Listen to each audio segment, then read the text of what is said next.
Welcome to the Soapbox Sessions. Imagine this, an open and free internet where voices are never silenced, where causes aren't shadow banned, and where no one can be deplatformed. It's real, it's here, and it's happening on Nostr. So what exactly is Nostr? It's a worldwide community of everyday people working to decentralize the internet. On Nostr, you can build websites, communities, social networks, apps, and more. One login works everywhere, you own it, and no one can take it away. No more juggling dozens of platforms, chasing audiences, or managing a giant password list. And the cherry on top? Nostr allows for built-in digital payments that can come from anywhere in the world. On Nostr, value flows as freely as ideas. We're hooked on decentralizing the web, and we think you will be too. So now, let's hear from your hosts, Derek Ross and Heather Larson, who are working to grow Nostr one vibe at a time. Welcome back to Soapbox Sessions. Today is October 15th, 2025, and we're here with your weekly dose of all things decentralized, social, and AI. Soapbox Sessions is our soapbox about what's new, what's cool, and what's coming. We want to make it easy to understand and keep up with everything that's happening in the decentralized world of social communication and AI as we work to rebuild the internet. Hi, Heather. What's up, Derek? Are we working to rebuild the internet? We are. I think we are. Bite at a time. One vibe at a time, one Yes.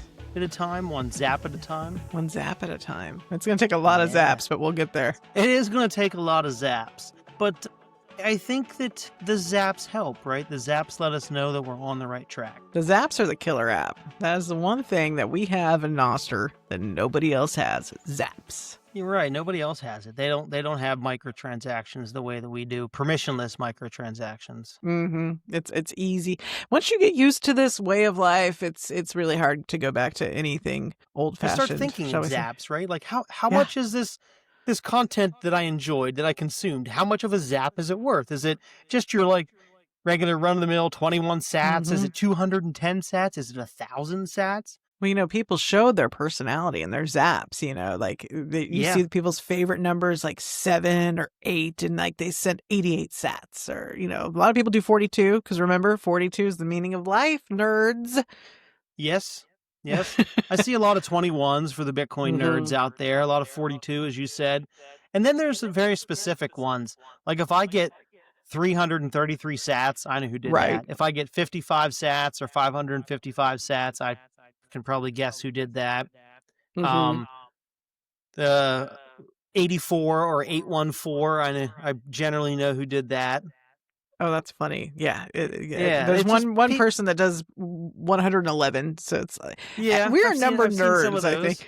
Well, people have, like, I know that 1971 is generally that's a good Will. one. I've seen a few people do that, but Will always does 1971. Jack Dorsey does, what's he do? He's like done 5,000? He used to do Leet for a while, and then he did 5,200 or 5225 maybe, I forget. But yeah, Roya was the 84 and the 814. Chad F, he always does 333. Yeah, because if you're smart, you do your wedding anniversary so that you never forget it.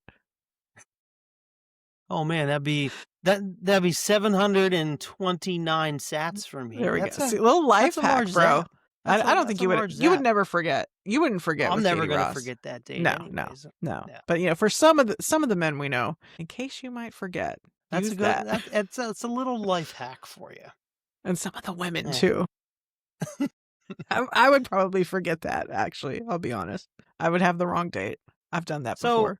So what's coming up in the world of Nostr? Did we have anything newsworthy that hit us over the past week that we should touch on here?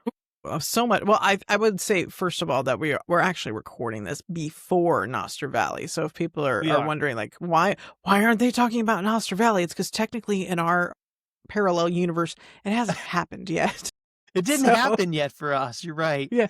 So next week, when Nostr Valley is a week old, will be the recap. Yes. And now that that's out of the way, actually, one of the things that I wanted to talk about was the guy who survived the plane crash. And the first thing he does is he gets, released from the hospital, obviously, after recovery. But he gets on Nostr to be like, hey, guys, sorry I've been away. Survived a plane crash. Like, what? That's amazing. And I think I would do the same thing. You got to let your community know that you're Yeah, okay and where you've been, because we've it's an had incredible some people story. that have disappeared and we want to know that they're okay. So he came on Uh-huh. Nostr and he let us know what he was gone. He had 5 Oh my days God. worth of surgeries I gotta read this. He's and like, "Hello, all. Long time since I posted. I survived a plane crash on September 11th, 2025, taking off from KCLS. I don't know which airport that is. But yeah, 5 days of surgeries and 30 pounds of metal in him. So he made it. And he 30 posted a pounds of picture of the metal in plane. him. He posted Wow. the plane, like the way the plane looks on the ground where it crashed, and you're like, how did somebody survive that? And he says, live in the light or go back into my broken body. I chose life. I couldn't leave my Hell best yeah. friend, lover, and wife. It was worth all the pain. And that's love right there. He said, I've got 8 more weeks in bed. So he's posting this from bed and then months of rehab, but I will walk again and I will fly shortly after that. Peace, love, and light. I love you. And that's from his username is Sensei Scramblin'. And he's Well, scrambling Sensei to get well. Scramblin', I am glad that you survived. The Nostriches are few and far Dude, between, that's and amazing. I don't know anybody I'm that's happy survived a plane crash. Do you know anybody? happy that you're alive and happy that you're with us and you're keeping Mm-hmm. us up to date. We look Godspeed. forward to your recovery updates. Speedy recovery. Yeah, that's Speedy recovery. Yeah. inspirational, man. That's 30 pounds of metal. That's 30 a pounds. That's a lot. lot of pins. That means that Yeah. you broke some things and you're getting stuck back together, pinned back together, if you will. Amazing. That's amazing. Yeah, that's Yeah. Super happy to hear that he's doing well, though, Bro. and on the mend and super positive, right? Like, yeah. he's not letting that get him down. He will fly again. So that's exciting. You know what? Yeah. That's amazing. I know a lot of people who will not do certain things again that are less than that. They did not fall out of the sky and crash. Like I know people who haven't really there's a lack of resiliency, I think, in the majority of society. That's why this is so cool to see. You know, like in 2020, I bought Ethereum. I'm never gonna do that again. Like, because you got run so hard.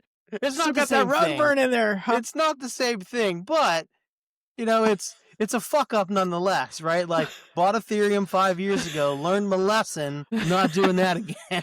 I never bought Ethereum. I'm one of the rare few. I've only bought Bitcoin. Now, I was an idiot in the beginning and sold it because I didn't know what I was doing, and I likened it to purchasing stocks. And I didn't get it at first. Yeah, and so I think everybody goes down that journey, right? Yeah. You look at it as like a tech stock, a tech investment until you read about what you're investing in, and then you realize, oh, it's not really investing, it's saving.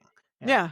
I had one buddy in an Oxford house who was like, oh yeah, I like made $1,000 on Bitcoin. I was like, really? And that did not happen for me with my first Bitcoin purchase whatsoever. But he hodled for a minute and then he sold. Good. So like he should be regretting that now, for sure. So in a couple days, this episode releases on October 23rd. So 2 days from now is Nashville's Nostrville. Nostrville. I was getting ready. I couldn't figure out how I wanted to say that. Was it Nostrville at Nashville or Nashville, Nostr? Yeah, 2 words. It's hard with back-to-back events where we have like Nostr Valley one week and then Nostrville the next week. But Nostrville in Nashville. And actually, I think you know more about this than I do because you are one of the organizers of it. So I'm going to let you explain, even though I know a couple details. Yeah. I think that it's better that you take this one. We're going for a unconference hangout vibe. Like, we don't want it to be boring, but we also want to give people a reason to come, give people a reason to hang out and mingle and walk around and converse and everything. So while you're doing that, while you're getting the drinks that are provided by the park, there's going to be a food truck there, empanadas, where you can get some Latin food and pay with Bitcoin. And you can walk around the park, and we'll have different like stations set up. Avi Burra, he's going to be there talking about his new Finding Home show. Yes. Oh my God, he's going to do a trailer, not met him yet. A Q&A talking about his new show.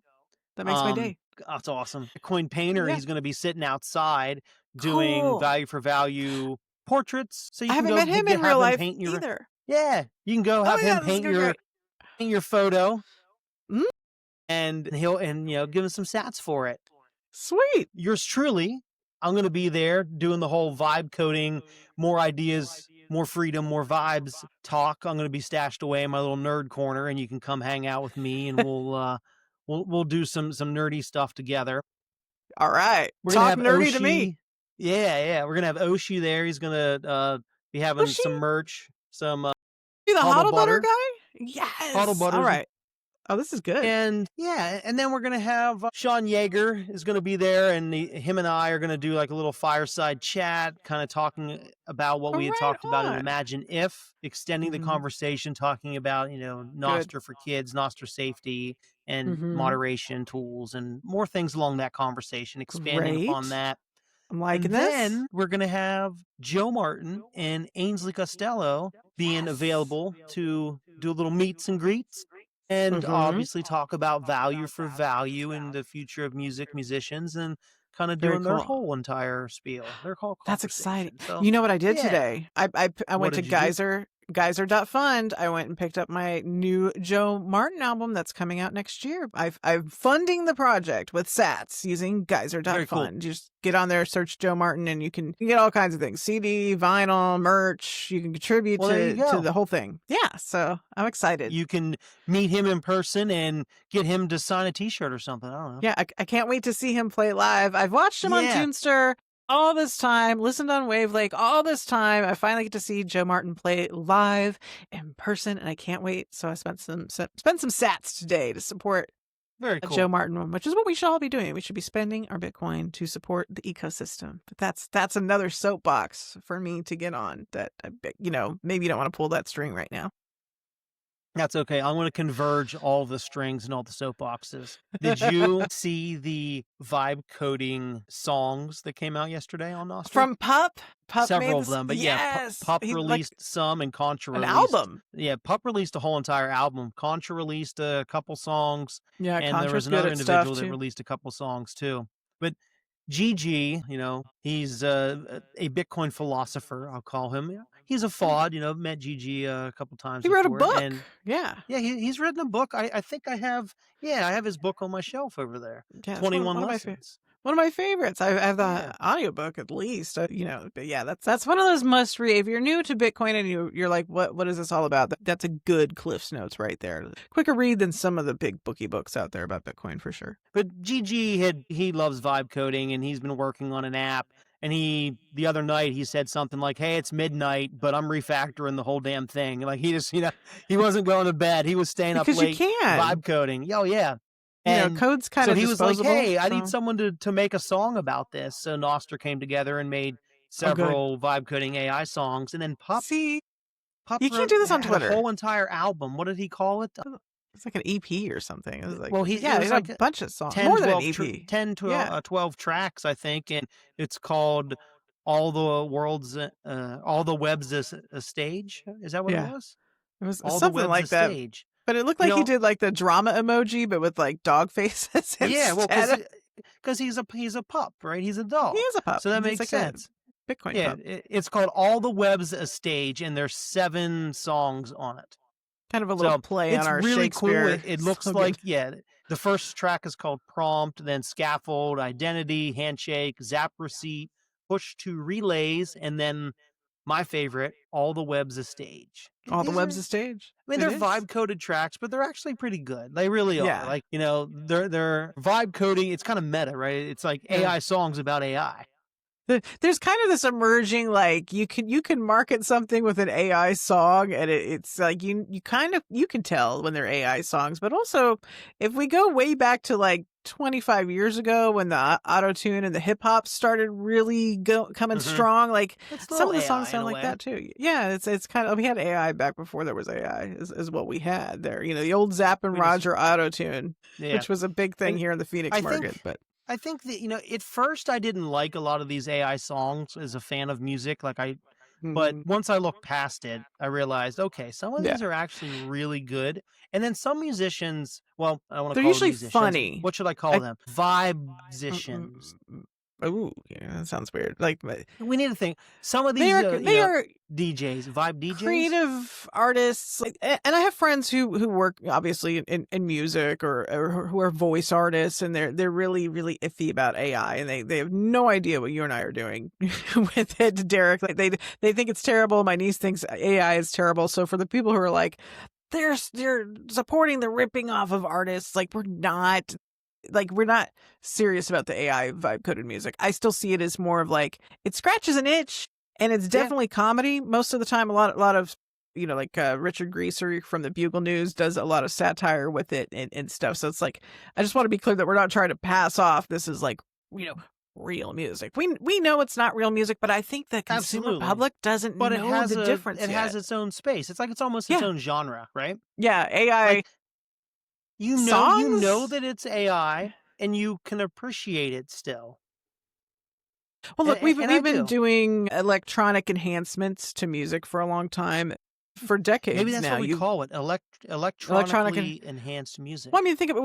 People started complaining when we were using Pro Tools to send work parts around the world, and in the beginning of, at least when I got on Nostr, we had something called Stemster for MIDI stems, and it wasn't maintained. Stemster was pretty sweet. It was before its time, stems. I think. I put some things on Stemster. They're long gone now, but Stemster was the app's gone. I wish somebody would bring it back. That's a Nostr thing. But Stemster was like, the idea was that you could just put an MP3 up and share it with your friends around the world, and people could, take your audio, use your audio, and vice versa. And that was cool. But people had a problem with this back in the day when we were just sending stems back and forth for other people to mix in Pro. This is like 25 years ago. This is when I was just a little pup myself back in radio back in the day. And people are like, what's wrong with you people? You should be live in a studio, face to face recording that music. Like, you shouldn't be doing that, like mail order and Pro Tools. And yeah, it's always been a fight how we construct the music or record the music or put the music. So it's like, this is not a new argument. It's just that the AI is a new function or a new capability that we didn't have before. Tool in your arsenal. Yeah. The same way that we say these are tools for developers, they're tools for musicians. Yeah, it's not the worst thing you could do. I've seen what that is. I won't mention that because I don't want to give people ideas about putting music out there. So let's talk about some other Nostr updates. I see you mentioned here that Coracle had a new update. Yeah, Coracle had an update. I don't use Coracle. I think the application is great. It's very complicated, though. I think it's one of the most powerful feed editors that we have across the ecosystem for building custom feeds. The sheer amount of tools and customizations and configuration options that you have to build your own algorithm, to build your own feed, Coracle does it better than anybody else. However, I don't use Coracle for that. You know what I use it for? I don't know. The UI is different. The UI is too different. It's not bad. It's not good. It's just different. Unique. Yeah, it's unique. I use it for Web of Trust. I want to see what everybody's Web of Trust is, and I use that to track a couple of clients that we post for on Nostr, and I've watched Web of Trust for like a year now. I've tracked one client, for example, and I've recently seen that I don't know if Web of Trust broke or if it changed how it's scored, but I've seen Web of Trust go down. So usually you would see it go up every month, because I thought, anyway, I would love to know how this works, but I thought the more you post and interact with people and the longer you're on Nostr consistently, I would think your Web of Trust goes up, but suddenly I've seen it go, and it's really low. It would go down if people didn't interact and engage with you, or they unfollowed you.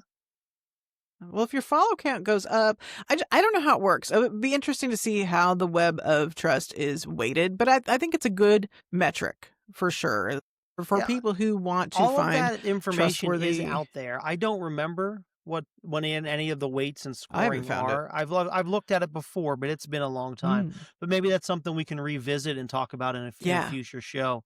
Kind of do a little bit of research and talk about it. There's been debate about it. And more about it.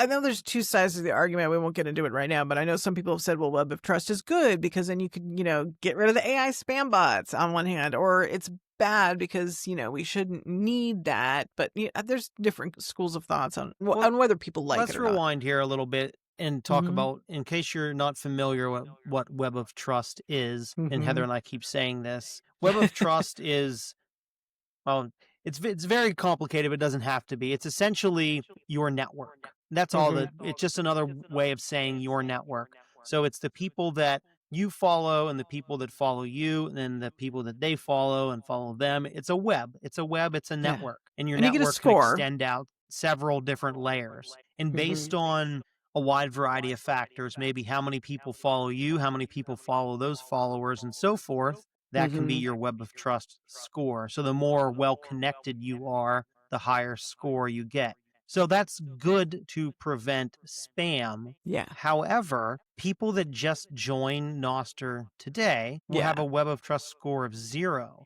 So they don't get to take advantage of any of those spam prevention metrics that people who have a high Web of Trust would have. Right.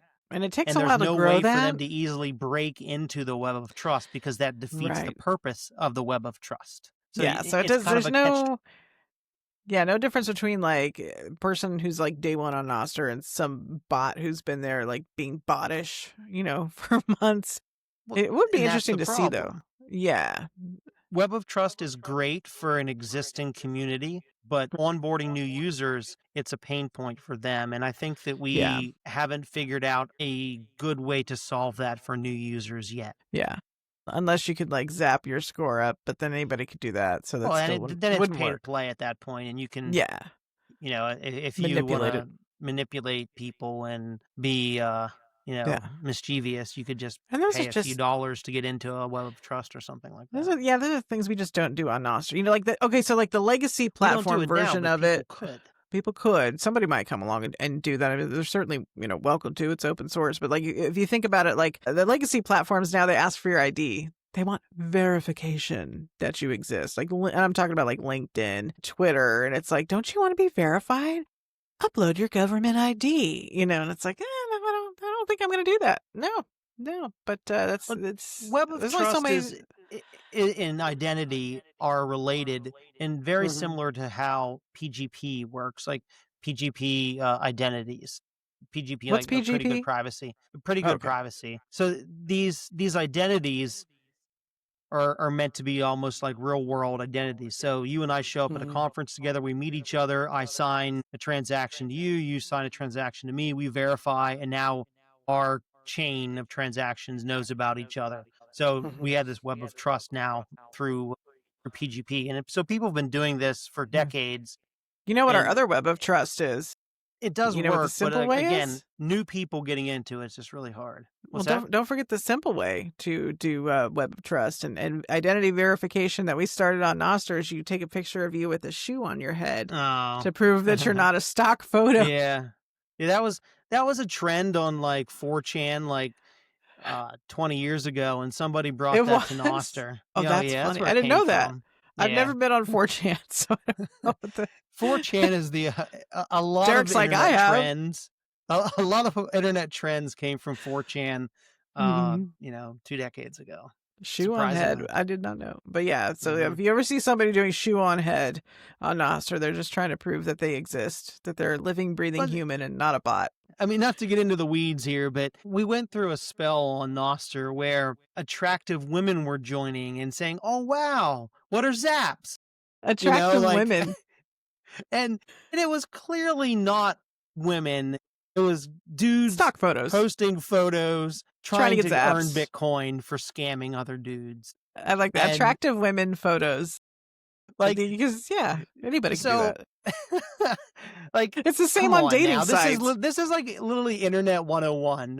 When an attractive woman DMs you on a social network and asks you for something, she does not want to know about your trade at all. Okay, she doesn't exist. She's a dude. Like, she's a man trying to scam you out of your Bitcoin. So don't fall for it because And we had that on Nostr. It was people joining and saying, "Hey, welcome, #introduction. Oh wow, what are these things called zaps?" And everyone's nice and eager to help.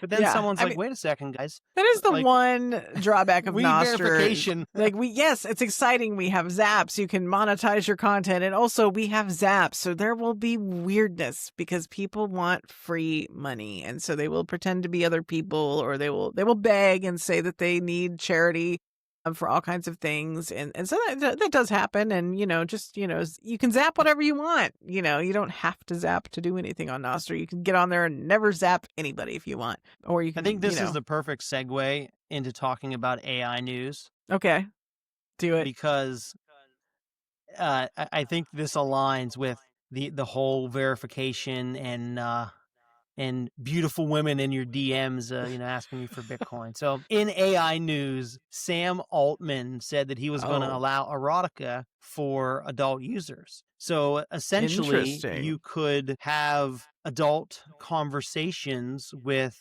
chatbots. This amazes me because because the long-standing, I mean, this has been around for 3 years, this, talking to ChatGPT, and the long-standing, prevailing wisdom about working with ChatGPT and other, chat AI assistants, chatbots, whatever you want to call them, has been to be polite and don't curse at them and certainly don't be dirty, So now he's talking about the dirtiness is going to he wants you to be come along. He wants you to be dirty. Well, you know why he wants you to be dirty? Because they need users, apparently. Well, yes, they need users, but they also see that XAI and Grok companions. Grok has these companions, and you can get an AI boyfriend or girlfriend. They're dirty. Like they're I don't know what the guy's name is. I don't remember his name, but the woman's name is Annie.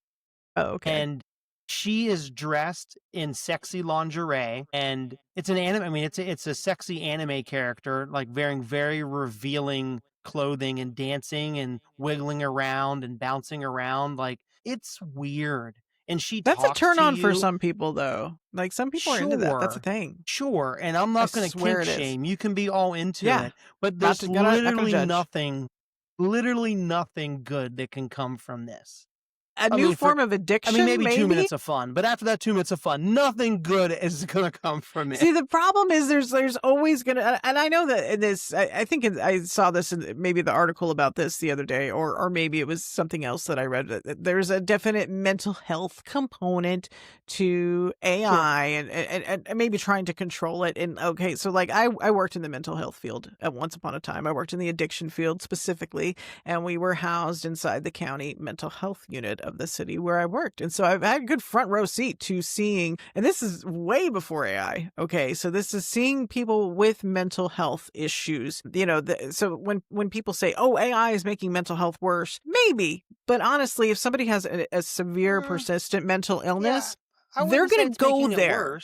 Well, it's literally giving people an outlet that don't have a human to talk to. Well, regardless of your, I think it's sad, but I also can understand how it's helpful. It can be helpful for the shut-in type. I have one friend who will not leave the house these days since the pandemic, which is a pretty heavy issue. But if you already are severely persistent mentally ill, we call them SPMIs, severely persistently mentally ill. So that's going to be your schizophrenia, your extreme diagnoses. Those people don't need AI to help them with delusions. They're going to do that on their own. That's not AI's fault. That's part of the brain chemistry. It's just going to happen if somebody is not taking care of their mental health and taking their prescription medication to better those things. And even if they are, you may still, over time have an episode. But I don't know that if it's fair or unfair to blame AI large for so much mental health, but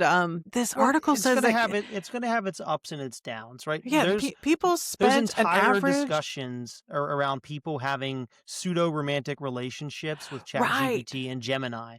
And that's crazy to me. People come home from school or come home from work, they pull out their phone, they hit their talk button on their favorite chat app, and they tell it about their day, and it returns and asks questions, and they have full intimate conversations, which is not realistic, because if you're texting with a person, it's going to take a while back and forth. I mean, it fills a need for them and fills a void. Well, did you see this thing in the article? I don't understand why people wouldn't want to do that with a human, though. Right. It says that in 2023, it's tough for me to understand. Users spent an average of 2 hours a day talking to chatbots, and it's also facing a lawsuit around how this company handles vulnerable users. That was 2 years ago, so it's obviously increased since then. Yeah, so it's like, okay, so like people know it's a chatbot, right? Like they know that that fake boyfriend is a fake boyfriend, right? It's not like people know the difference, right? That this is not a human interaction, and that this is not, or the attractive woman, the fake girlfriend, Annie, whatever it is. Like they do, or is it escapism? Is it like watching a soap opera, a reality show? I think it's escapism, Heather. I think that for I think entertainment only goes so far. Once you're spending Right. hours a day with these AI friends, AI girlfriends, AI companions, I think that's bad for the human race. Like, I Yeah. get it on the technical level to geek out and have fun or to use it for information, but when you're using it as a replacement to a human companion, I don't understand how that's healthier. Okay, so here's another statistic from this article. A new report from the Center for Democracy and Technology found that 19% of high school students, so that's, nearly a quarter, have either had a romantic relationship with an AI chatbot or know a friend who has. So let's just say that's 1 in 4 Wow. high school students. Wait a minute. I got to read that again because it said specifically high school students have either had a romantic relationship. So we're talking about 1 in 4 kids in high school. Because you said It's a 19, like one, so that's 1 in 5. Right, But right. still, There you go. Math, close enough to like a quarter of the high school population is having a romantic relationship with a chatbot. But are they serious about it? Because it's not taking you to prom. well, Okay, you gonna take your chatbot to no, it's prom, not going to Derek? take you to prom. I get it from a lonely, geeky standpoint. You're having fun with technology, Mm-hmm. but there has to be a limit, though. Like, I don't know. I mean, is it the parents Yeah. that need to talk to So their weird. children and say, hey, this is cool that Yes. you're having fun with this technology, but you need to go touch some grass. You need to go outside and hang out with real Mm-hmm. people too. Have a Or real maybe we look conversation. at it as like a video game, right? Like, it's fine to come home and play video Yeah. games after school for a couple hours, but you should also do other Well, things too. You can't just do one, exactly. play video games all day. You can't just Have play AI companion all day.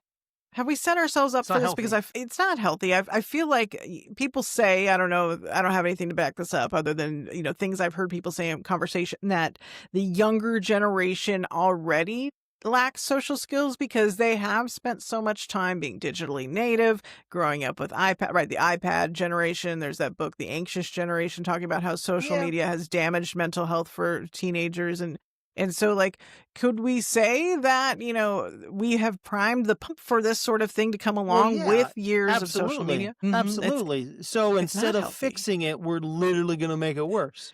We're throwing gas on the fire. Like, here, have Yeah. it. It's like, okay, we see what's wrong. So now let's make it worse. So, like, can I make It's my tough. AI chatbot boyfriend? Can I make him into like everything I want a man to be? Can I make him have like my preferred Yeah. type, my preferred looks? I could Dude, maybe give him an accent I'm if going I to send want. you a Reddit link because I know you use the Reddit from time to time. And I From time want to you to time, go to the yes. Grok Companion subreddit Okay. and listen to the absolute disgusting things that these people have their bots saying to them. They screen record it and post it. Am I going to need to They bleach my definitely, eyes or like, yes, am they I going to need to go to definitely think church? these things are their dirty girlfriends. Am I going to need a Like, pastor after this? I mean, like am it, I going to need it's, help? it's why it's, like, I get being a teenager and looking at porn, but this is another level. Like, this is beyond Well, what I did. the gripe that people have about, that sort of world of content is that it's not realistic.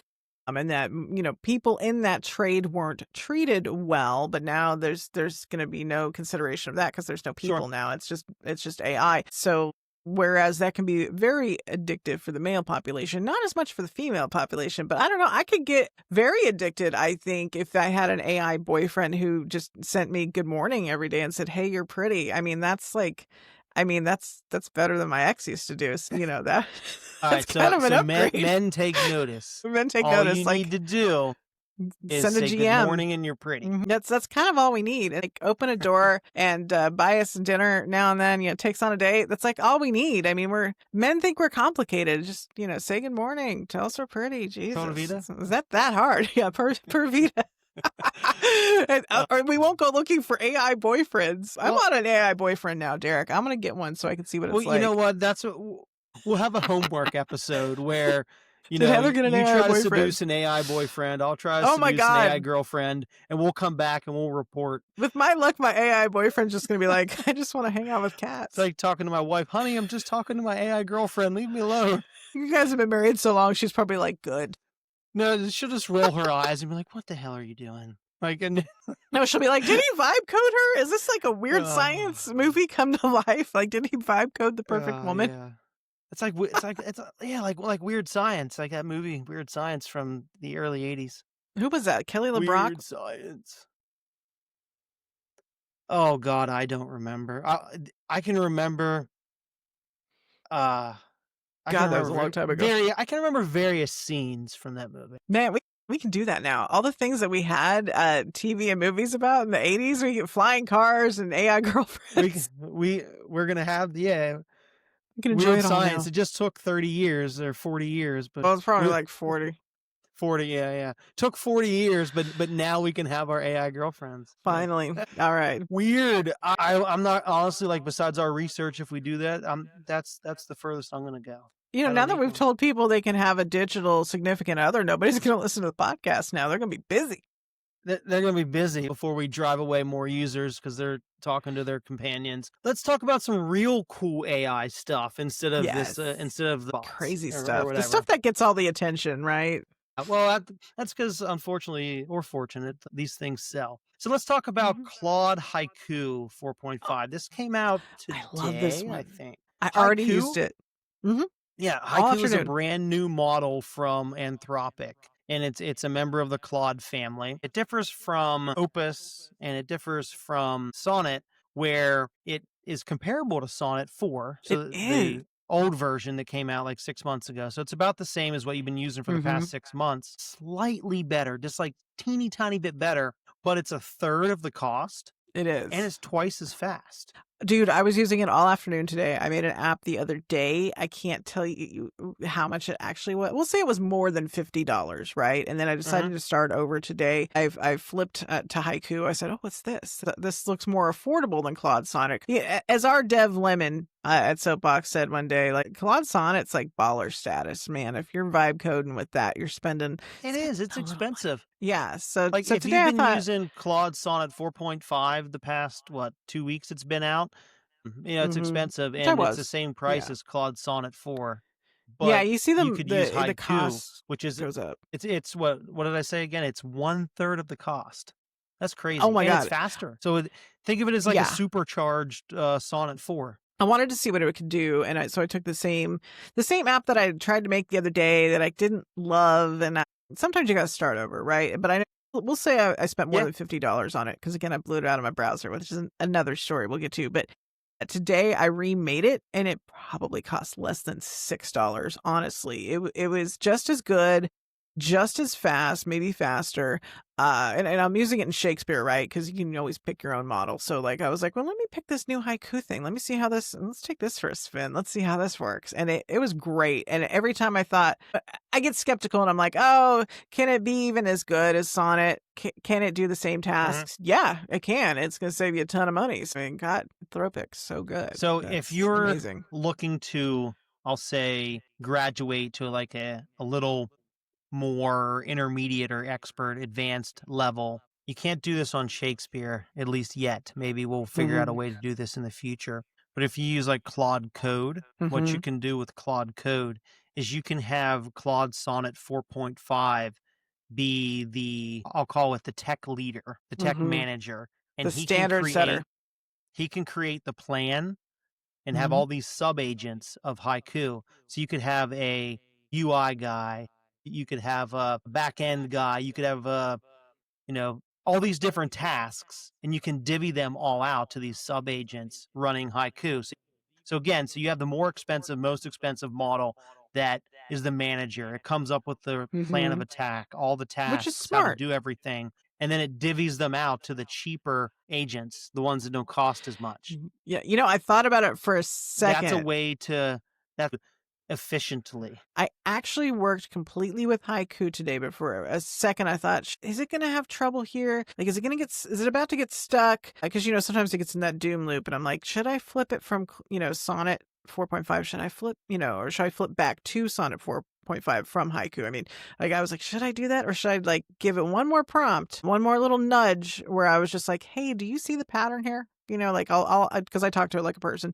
I'm like, hey, do you see that you're not getting this? And it's like, oh wait, and so then it like course corrected, and I was like, oh cool, so I don't have to flip back to Claude Sonnet 4.5. Like everything happened in Haiku for me today, and just with a little bit of creative prompting for me, and I think that's going to be great for people. It's going to save people so much money on AI credits and things. In observation, if you ever are in this doom loop or you're trying and you can tell you're not getting anywhere, a lot of the times to fix it is to kind of start all over. You just tell Shakespeare, we're done. You click the action button, you start a brand new conversation, and it kind of resets the whole thing, starts a whole brand new context window. You can then enter all of the troubleshooting steps that you've already done. And a lot of times that fixes it because it's clearing the context window and starting near fresh. It's one reason why I started over on this, because I knew I could do it better than my first attempt. And the mistake that I made in the first attempt is that, and I hadn't done this before. I had done it the right way initially, so I didn't know the difference, but I was putting links into Shakespeare to Primal profiles because I was just happened to be working with Primal and looking at Primal profiles.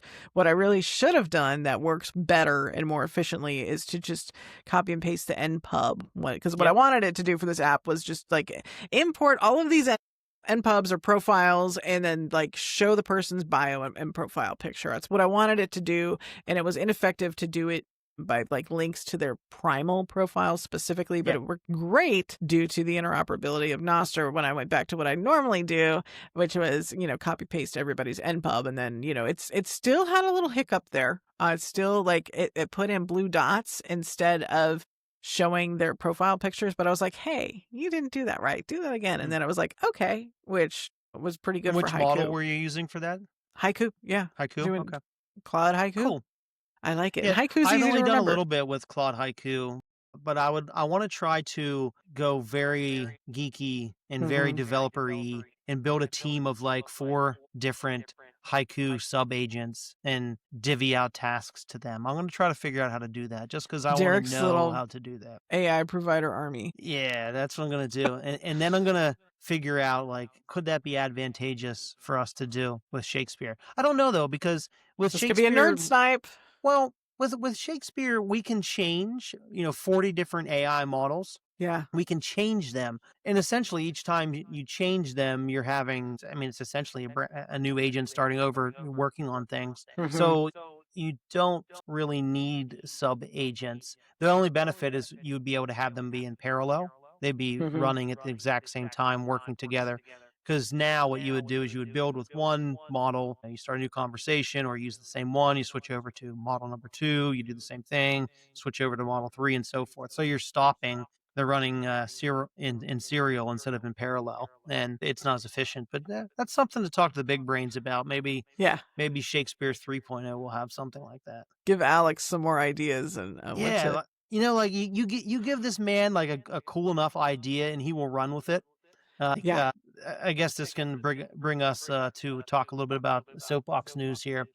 We have some Shakespeare updates that came out over the past few days, and they're basically, Alex had some ideas and he ran with it. So now we have get identity and get email. So we didn't have that before. You couldn't specify your get identity. So this is what's used whenever you would commit code to like GitLab or GitHub or whatever. So your email address you can put in there and your name. You can also, and this is really cool, you can now do merge requests and pull requests in the GUI. Like there's buttons for it. So from Shakespeare. Yeah. So before you had to bring up the terminal and type this in to do the requests and to create branches and do everything. But now it's normie beginner friendly. We just have buttons for it. Like you don't need to know to go in the terminal. You don't need to know Git commands. You just click buttons. And to test this proof of concept, Alex took my ZapTracks app last night. And he clicked on Edit with Shakespeare, which imported my application into Shakespeare. Then he added a feature, then he committed it, and then he submitted a merge request back to GitHub. Yeah. I got the merge request, I saw it, and I approved it and merged it and deployed it. Yeah, I saw this go down last night. Yeah, that workflow now can happen in Shakespeare. You don't need to know how to do any of this stuff. You don't need to know Git if you don't want to. I logged into GitHub. Just click buttons. I logged into GitHub last night and I was like, what are these two doing? Because the first thing I saw was like, your little GitHub feed. And I was like, Alex is doing something with Derek's Zap Tracks app, and like, because you can. I mean, like, there's more stuff that we can do with this technology we created than we've even cracked this. Like, no, we would never sleep, Derek. Who has time? Like, I could remix your apps. Alex is remixing your apps. Like, this is cool. Like, you can just find something you like, remix it the way you want it. This remixing what you like is all part of a larger conversation that kind of spurred over the last 24 hours on Nostr. Once people started seeing us do that, various developers like Carnage and Gigi and Will Casserin started seeing this and realizing, wow, vibe coders are building this utopia where Carnage said, oh, wow, one of my favorite things to be doing right now is working on and remixing and editing Jumble inside Shakespeare. Like, Jumble's that is having a moment. super cool. And Jumble is a other Nostr people app. said, yeah, Jumble's a really good Nostr web app, and we have the ability to edit that in Shakespeare, so you can customize Jumble to your liking. So Carnage was doing that. Amazing. And then other people said, including Carnage, other people said, well, can we edit like Damus? Can we edit Amethyst? Can we edit Primal? And the answer to that is no, not yet. Someday. But we could. Someday. We'll get there. I mean, you can edit it right now. Like, it's an AI LLM, Shakespeare. So you could absolutely do it.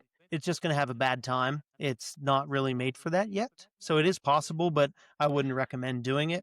You won't have the same experience as editing a web app. Like, just the fact that we can do this, like, just the fact that, like, you vibe coded Zap Tracks. And then, like, our boss, Alex Gleason, decided, you know what? I'm going to take what he made and I'm just going to tweak it a little. I'm going to import it into Shakespeare. Yeah. I'm going to add something to it. This is kind of amazing. Like, this is people don't realize how newsworthy this is in tech circles, that you can do even that you can do this. People are starting to realize this, though. Like, the theme was it's all coming together, and it really is. It's the fact that, we've been saying on the show, we've been saying digital spaghetti, and we've been saying the more ideas we have, the more freedoms we have. Yes. It's really absolutely true. And it's all coming together where we now have the tools and we now have the network. Shakespeare is the tool. Nostr is the network that allows our creativity to flow. We've never had this before. And we should mention that, like, this Soapbox team is distributed around the world. So we're not sitting in an office together. We're just doing this across the miles on GitHub, asynchronously. We're just, I can make an app and then Derek can take it and go, I'll make it better. Or, like, we do this, MK and I do stuff where I'm like, I want this thing. Here, let me make it for you real quick. You're going to make it better because I'm not a dev, but I just want to make, like, a little prototype here to put an idea there. This was originally Viter's vision for Amethyst 3 years ago, 2.5 years ago. He was thinking about, like, not actually releasing an app, just having a shell of an app, basically all the code out there, and people would have to make forks and compile it and make their own changes. So he would release like 100% working app, but it would just be code. So then I would have to go and fork it and compile it to have my own Derek Amethyst. Yeah.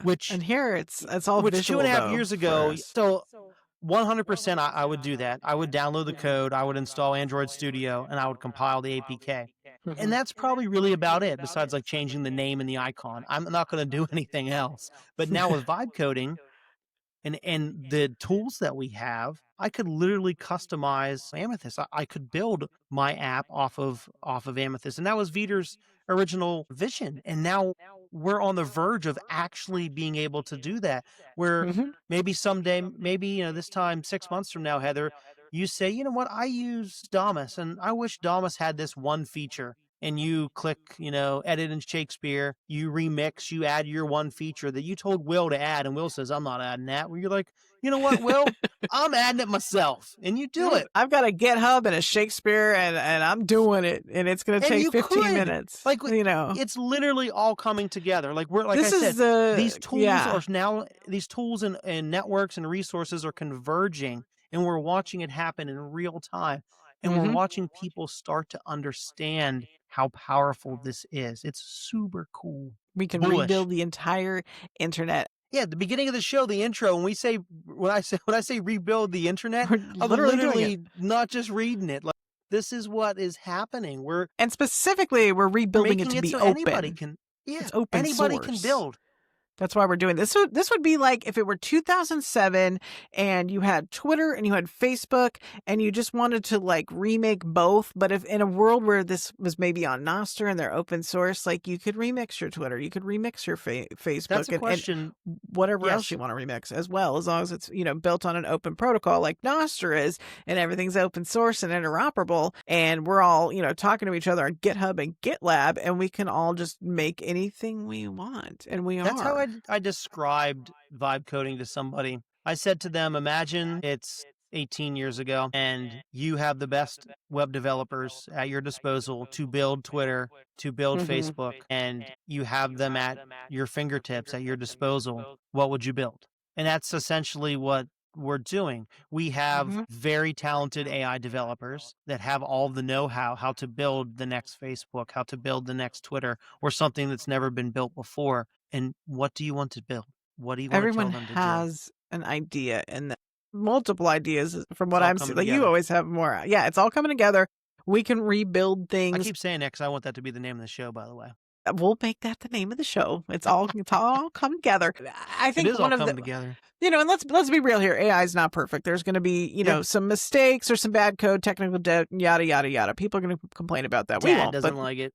Dad doesn't like it. But here's the thing is that we can move forward this grassroots idea of Nostr and all the things that we're building on it. Like say Heather wants to have all the yoga apps and bring all the yoga teachers to Nostr, and I want to build them all apps so they will come to Nostr. I can do that now. And then also, one thing we've done for a couple of years, you and I, along with our friends, we've been trying to do value for value music and podcasting, this whole idea that you can, put your creation online and monetize it. Whereas, it's a little bit harder in the legacy social platforms. Yep. They're always moving the goalpost on monetization or, Patreon, YouTube, whatever it is. It also changes too. You don't know what the monetization strategy is going to be from 1 month to the next. It can literally change and you can't do anything about it. Yeah, because they control it. But like here, it's like you just get a Nostr account and put yourself online and start posting your music. Yeah. And, and if people come along and go, well, that's a great idea, and I'm a musician and I have something to say about this as well. You should, if you're a musician and you want more features or you want an app to do this or that. You don't get into 6-9 months to a year of having to have some team that's funded spend a ton of time on building something. You can just get on Shakespeare, build it yourself, ask Shakespeare to build it for you. You don't need a team of developers anymore. Things are very democratized. Things are very accessible now. Anybody can partake. And if you've got an idea that floats, then great. There's a place for it. If you want to build an app for software that you could sell and make money, like be our guest. Please, like do that tomorrow. I want to see it because that's one thing that people are doing in the AI space. People who've worked in fields for years and go, God, it would be so great if I could have this because it solves a problem that people have been talking to me about for years. You're seeing people like that who maybe they aren't developers and now they can make that thing that they've thought about for years. People that have the experience, have seen real world problems and now have the means to implement real world solutions thanks and to some of them are very niche problems, and you're solving them and somebody out there is probably going to pay for it. And who knows? That's up to you. Who knows if that pays your rent kind of or the whatever. Gist of my talk at Nostr Valley is that until very recently with AI first development, these people were never able to solve problems. You knew the problem existed, but you didn't have the funds or you didn't have the technical know-how to get it done.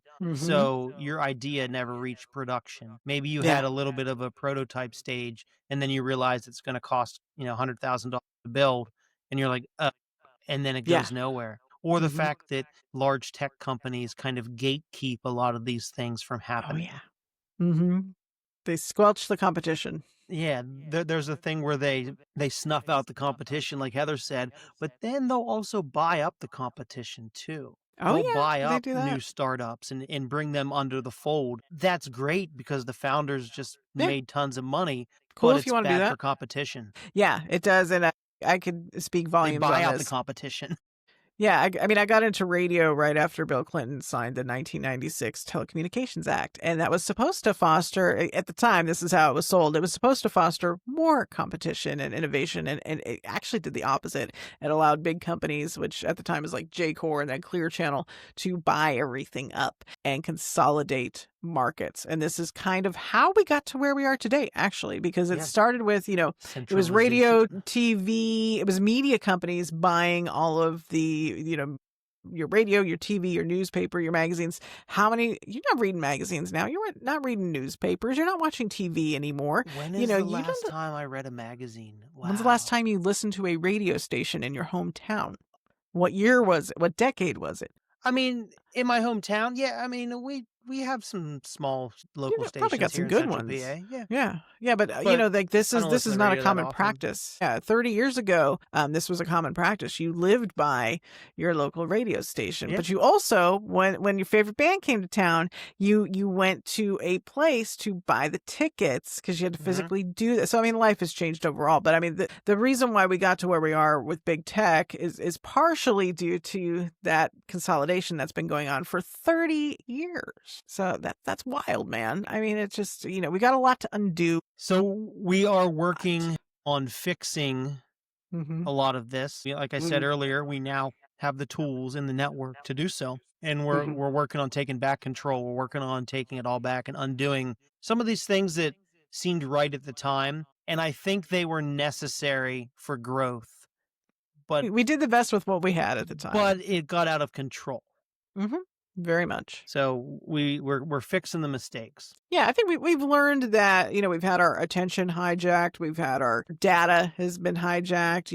I'm one of those people now that whenever I go to a store, you go to pay for something, they're like, what's your phone number? I won't give that out because I feel like that's a piece of vital information. We talked about this in like episode 1. They just want your phone number, Heather. They just want your phone number. Was that the batteries episode where that was the batteries? Yeah. Derek had to give his phone number to get batteries. Yeah, sure. It's like, what, you want to hang out? Well, I mean, we've at TLDR, we gave away a lot of control. We gave away our creative control, and to now say that, like, if you're going to be an online content creator, the only way to make money is to be like Mr. Beast on YouTube, but they're going to rug you and change the path to monetization all the time. It's going to depend on view count or hours watched or something, and then they'll change it in 3 months. And so whatever you worked for, like, the rug gets pulled out from under you, or, it could be, Patreon.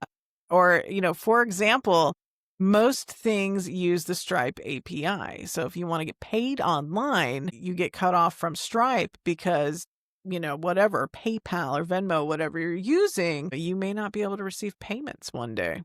They can just, any platform can turn you off. They can yank it out from under you. Yeah, and if the platform doesn't turn you off, then the payment platform's going to, turn off the spigot too. So what you're saying is Bitcoin fixes this. Yeah, Nostr, Bitcoin is staying open source and permissionless. Open source does software, open protocols fix all this. Let's check out our boosts. I think we had one big boost that we gotta give a shout out. Yeah. But we can't stalk him, though. We can read it, though, but we're not allowed to stalk, I think it says. Yes, it did say something like that. I'm very good at stalking, though, if I wanted to. Oh, man. Careful. I'm just kidding. So Bernie91 sent us a boost saying, please don't stalk me. And the boost was 2,100 sats. Right. Dude, that's a good boost. And I think he listens every week. He usually leaves us a little comment, so that's cool. He is a return booster. We have a regular. That's our first regular, Derek. Well, thank you, Bernie. I appreciate that. I feel like we're at a coffee house and we have a regular, and his name is Bernie. Okay. We need to think of, what, I'm starting to nerd snipe myself. I'm thinking, okay, what can we I can see the wheels are turning. Yeah, like what can we put on Podster to like give him a badge? Yeah, like we could do like badges, right? Like if he drops Top his zapper, we could give him a Podster badge. Ooh. I like it. That's a new feature coming soon to Podster. Reward your listeners with badges. Sweet. Is there a way to automatically give somebody a badge if they zap a certain amount of sats, and they could be like top supporter badge or something? So can this be done automatically? Yes. Can it be done through Podster? No. It would have to be a separate bot that runs and crawls the network looking for certain events. And if you're listening to this 6 months from now, this may have changed. Oh yeah, like we're gonna. This is just I'm gonna today. implement this soon. All right, so thank you. I gotta can see go Derek's code wheels. this. So thank you for listening. Derek's wheels are turning into the show. He's like, I gotta go. I gotta vibe code this now. Get the itch. I gotta build this feature now. If you are having a physical reaction like that, where you're starting to twitch, that is a sign of addiction. Dude, take that. This is why if you're listening to the podcast, like his face, right? You have to at least fast forward to like this mark in the YouTube video so you can see the face he just made me. His eyes bugged out. He was white knuckling it. Like, is the podcast over? Because I gotta go vibe code this right now. Let me out of here. Do you need to go? Thank you for listening. If you're listening on a legacy platform, he's like gone. Spotify or Apple Podcasts or Google YouTube Podcasts, whatever. You're missing out. You want to tune in on Fountain so you can do the boosts. You can join the value for value revolution, and we can talk about your boosts on the show. And we can award you badges. And you can complain too. Just send sats and you can complain too. It doesn't matter what you say. You can. It doesn't. It's freedom of speech. Yeah, it doesn't have to be a positive boost, but we may not read it if it's a negative one. Or I may. If it's negative about Derek, I may, because we still have this sibling rivalry going on, and likewise. But no, definitely like. Thanks for tuning in. We'll catch you next week. Go to Vita. It's all coming together. It's all coming together.